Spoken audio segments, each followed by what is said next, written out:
नमस्कार दोस्तों, SMD channel के अंदर आपका बहुत बहुत स्वागत है। दोस्तों, वीडियो के अंदर हम बात करेंगे साइंट कंपनी के स्टॉक के बारे में।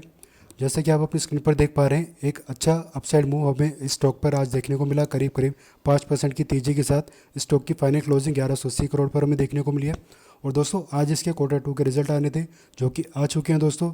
और रिजल्ट हमें कुछ खास देखने को नहीं मिले, फिर भी उसके बाद भी दोस्तों स्टॉक में तेज़ी थी। वे तेज़ी के कारण के बारे में दोस्तों हम जरूर बात करेंगे एक बार, लेकिन उससे पहले जो है इसका हम रिजल्ट देख लेते हैं, कैसा रिजल्ट निकल कर आया है। मैं यहाँ पर नंबर्स के अंदर बात करूँगा दोस्तों।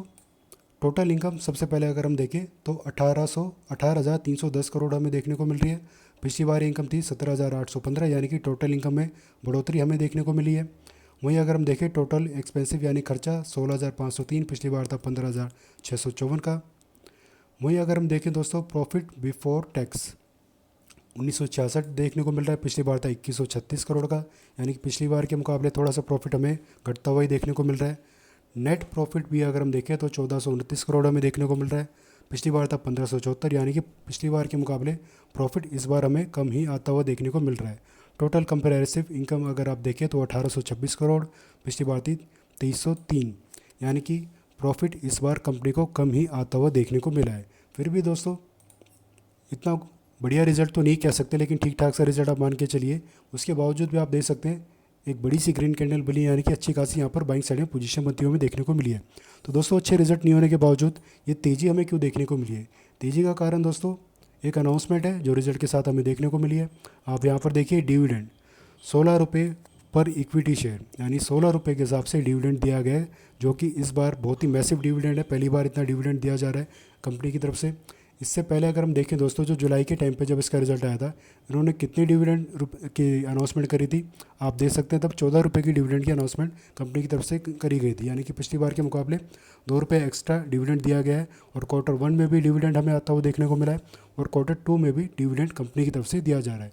तो इसी के चलते दोस्तों स्टॉक में एक अपसाइड मूव हमें देखने को मिली है, क्योंकि रिजल्ट बहुत ही ज़्यादा ख़राब निकल कर नहीं आया है। प्रॉफिट में माना कि पिछली बार के मुकाबले थोड़े से कम निकल कर आ रहे हैं, लेकिन कंपनी कोई नेगेटिव नहीं हुई, मतलब माइनस में कंपनी हमें जाते हुए देखने को नहीं मिली है। लगातार प्रॉफिटेबल है कंपनी अभी भी। और दोस्तों बिल्कुल सपोर्ट लेवल से ही 1117 पर हमारा पहला सपोर्ट था, यहीं से स्टॉक ने अपसाइड मूव आज दिखाया है। और दूसरा सपोर्ट हमारा 1069 पर, यानी कि 1070 मान लीजिए आप। इंपॉर्टेंट डिमांड रेंज है दोस्तों हमारी, यहीं से आज स्टॉक अपसाइड मूव हमें दिखाता हुआ देखने को मिला है। ऊपर में रेजिस्टेंस अगर हम देखें तो 1275 पर पहला रेजिस्टेंस है, दूसरा रेजिस्टेंस हमारा 1355 पर।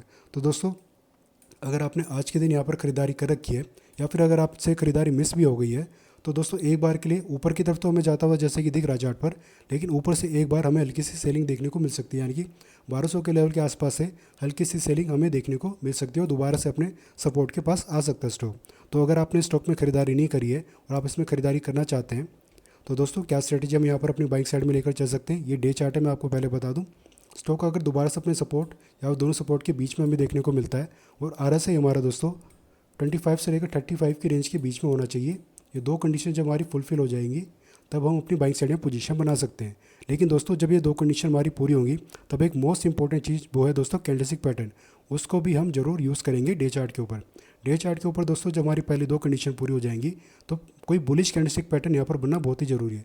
मान लीजिए कोई हैमर कैंडलस्टिक पैटर्न बन गया एकदम परफेक्ट लेवल का, तो इसके लो पर या से कुछ पॉइंट नीचे आप अपना एसएल लेकर यहाँ पर स्टॉक में एंट्री करके चल सकते हैं, और टारगेट नीचे से 1200 के पास तक लेकर चल सकते हैं, या फिर ऊपरी लेवल पर आप जो हमारे पहले रेजिस्टेंस है या फिर दूसरा रेजिस्टेंस है, यहाँ तक भी आप अपने टारगेट कंसीडर करके चल सकते हैं। और जिनको लॉन्ग टर्म के हिसाब से स्टॉक में खरीदारी करने का मन है, एसएल को थोड़ा सा दूर लेकर चले अपने, या फिर एसएल को आप अवॉइड कर सके तो अवॉइड भी करके चल सकते हैं, क्योंकि कई लोग इस तरीके से ट्रेडिंग करना पसंद भी करते हैं, जिनको बहुत ही लंबे टाइम के लिए किसी स्टॉक में पोजीशन बनाते हैं, उनके लिए स्टॉप लॉस मैटर नहीं करता, वो सिर्फ गिरावट आने पर ही स्टॉक में एंट्री करना पसंद करते हैं। तो लॉन्ग टर्म वाले दोस्तों आराम से 1500 प्लस, मिनिमम 1500 प्लस तक के लिए अपनी पोजीशन को स्टॉक में बनाकर चल सकते हैं। तो दोस्तों ये थी कुछ इंपॉर्टेंट अपडेट्स और कुछ इंपॉर्टेंट लेवल्स डे चार्ट के ऊपर जो मुझे आपसे शेयर करने थे।